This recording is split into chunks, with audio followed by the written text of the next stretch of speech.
Unfortunately for Germany, well, at least at that time, we were still flying paper and dope biplanes when that war started.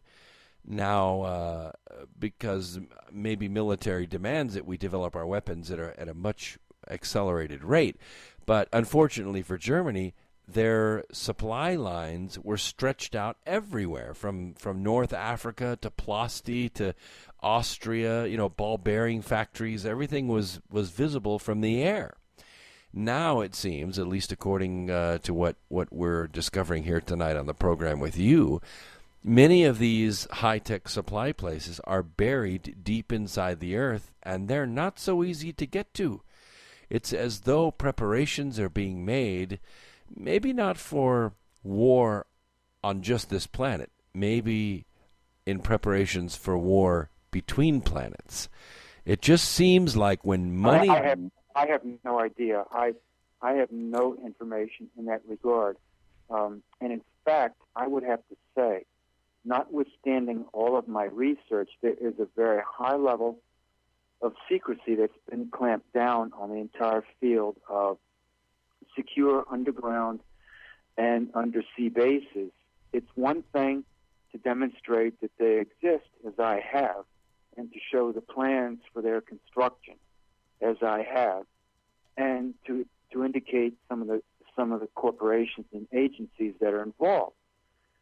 It's another thing to say what is happening in a lot of these and exactly who is running them, because of the extreme amount of secrecy. And so I cannot tell you with any degree of specificity what is happening in a lot of these installations. I can tell you that secrecy abounds. It's as if we have a parallel society, a parallel, extremely secretive, very high-tech society that feeds off of this society in which you and I live, Brooks, and presumably the vast majority of listeners to this program, and this other parallel, high-tech, extremely secretive society that is undersea and underground, feeds off of us, off of our money, off of our political energy, off of our ignorance,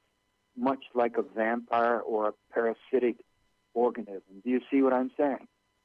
Well, it would. Yeah, I see what you're saying. I realize, and I'm sure by the end of tonight's program, I'm going to be convinced that you're right. There are these large bases down there, but I'm also convinced that it took trillions of dollars to build them, and it took surface resources to go there and build those things underwater. Somebody knows about them. Absolutely. Absolutely. It took a lot of resources to do that.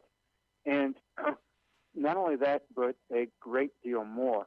I have another book that just came out this spring, entitled The Richard Sauder Briefing. And in that book, I cover some of these issues, not only of the underground bases, but the question of a secret space program, for example. There is a body of evidence that strongly points in the direction of a large, you could even say vast, transnational secret space program, for which NASA and European space agencies, for example, are dog and pony shows.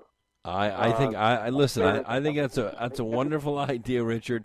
Let's talk about that right after the break. We'll go ahead and take a 2.5-minute break, let people get a glass of water, let our affiliates do what they're going to do, and we'll be right back with more Richard Sauder on X Squared Radio. Don't go away.